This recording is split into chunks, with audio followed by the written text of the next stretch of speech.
কি পরিমাণ ধুলা, মানে এত পরিমাণ ধুলা, মানে বাইক তো ওয়াশ করার কোনো ওয়ে নাই, মানে ওয়াশ করলেও ধুলা হচ্ছে পড়বে দেখেন।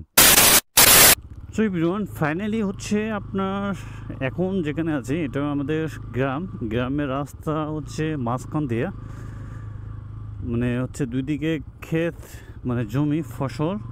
আর আসলে হচ্ছে আজকে ভারত থেকে বাইরে হলাম, মানে এদিক দিয়ে হচ্ছে আমাদের একটা বাজার আছে, একটু দূরে যেতে হবে, কিন্তু এদিক দিয়ে সচরাচর হচ্ছে চলা হয়। এদিকে রাস্তাটা আর কি কমপ্লিট এখনও হয় নাই, কিন্তু সকালে যেটা দেখতেছি যে কুয়াশা প্রায় এখন বাজে হচ্ছে 11টা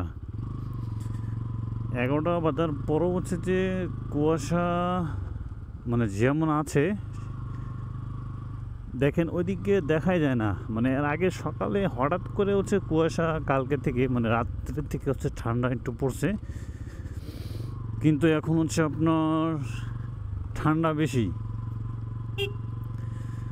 মানে সকালে দেখলাম যে ঠান্ডা আছে এবং রাতেরও ঠান্ডা মোটামুটি পড়তেছে, কিন্তু হঠাৎ করে এখনও জমির মধ্যে শীত এখনও আছে, কাটে নেই। দেখেন ধানটা কেবল বাইরে হচ্ছে, ধান, শীত এখনও দেখা যাচ্ছে। এদিকে পুকুর মোটামুটি আছে আমাদের এদিকে, বলতে কি এটা একটা বিল, কিন্তু বিলের মধ্যে হচ্ছে যে জানেন যে পুকুর কি পরিমাণ থাকে, অনেক বড় বড় পুকুর আছে মোটামুটি। আর এই রাস্তা এখন রোড হয় নাই, মেবি হচ্ছে রোড হওয়ার কথা আছে 2-3 বছর, বলতে কি 2 বছরের মধ্যে হবে। এই আর কি অবস্থাতে আছে এই রাস্তায়, কিন্তু যদি একবার রোড হয় সাধারণত এই রাস্তার চলাচল ভালোই মানুষ করবে, কারণ হচ্ছে রোডের জন্য হচ্ছে যে চলাচলটা করতে পারে না, মানুষের অনেক কষ্ট হয়। তো সুন্দর মৌসুম, মানে হচ্ছে যে এই কয়দিন রমজানের শেষের থেকে হচ্ছে যে প্রচুর গরম, আর রোদের তাপটা হচ্ছে প্রচুর আছে মোটামুটি। দেখতে পাচ্ছেন এদিকেও পুকুর আছে, এটা হচ্ছে আমাদের মানে হচ্ছে আচ্ছা না ফ্যামিলিগত সবার এটা পুকুর। আর পাশে তো হচ্ছে আপনার মানুষ কাজ করতেছে, জমি জমাত ফসলে কাজ করতেছে। এইদিকে হচ্ছে ভুট্টা আবাদ হয় এবার, কেন জানি আগে বিগত বছরগুলোতে দেখছিলাম যে হচ্ছে এগুলোতে জমি চাষ করছিল, কিন্তু হচ্ছে এখন বর্তমান হচ্ছে যে জমি চাষ মোটেও করে না। মনে হচ্ছে আপনার ভুট্টা আবাদ দেখতেছি যে প্রচুর পরিমাণ। আর এই রাস্তাগুলো ঠিক করে না বর্তমান হচ্ছে এই অবস্থায়, জানি না কবে ঠিক করবে মেরামত।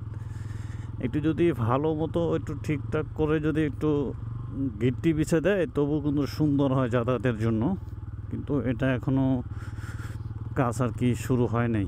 যাই হোক, শুরু করুক তাড়াতাড়ি, আমরা চাই এটা, কারণটা কি না করলে তো রাস্তায় চলাফেরা খুবই একটা টাফ হয়ে যায়, ধুলাবালির অবস্থা পুরো খারাপ।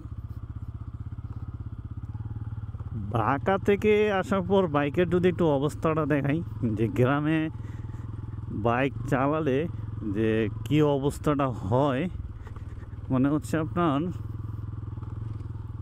প্রচুর মানে খারাপ অবস্থা।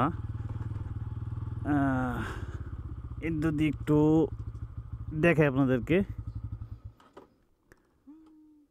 আপনাদেরকে একটু ধুলাবালি যদি লাগে, হ্যাঁ, মানে গ্রাম থেকে ঢাকা থেকে আসার পর দেখেন কি পরিমাণ ধুলা, মানে এত পরিমাণ ধুলা, মানে বাইক তো ওয়াশ করার কোনো ওয়ে নাই, মানে ওয়াশ করলেও ধুলা হচ্ছে পড়বে দেখেন। ধুলার পরিমাণটা খুব বেশি। ধুলা কমে গেলে সমস্যা নাই, মানে একটু বৃষ্টি যদি হয় খুব ভালো হয় এই রাস্তাগুলোতে। বৃষ্টি হলে হচ্ছে যে ধুলার যে পরিমাণটা অনেক কমে যাবে। দেখেন কি পরিমাণ ধুলার বালি, খুবই। এদিকে একটা লিচুর বাগান আছে, লিচু যখন হয় আমার বাসা থেকে প্রায় 2 কিলোমিটার পরে এসে লিচুর বাগান। লিচু হলে এত টেস্ট লাগে, লিচুর ফলনটা খুব ভালো। যাই হোক, এই আর কি আজকে আছে কিছু আপনাকে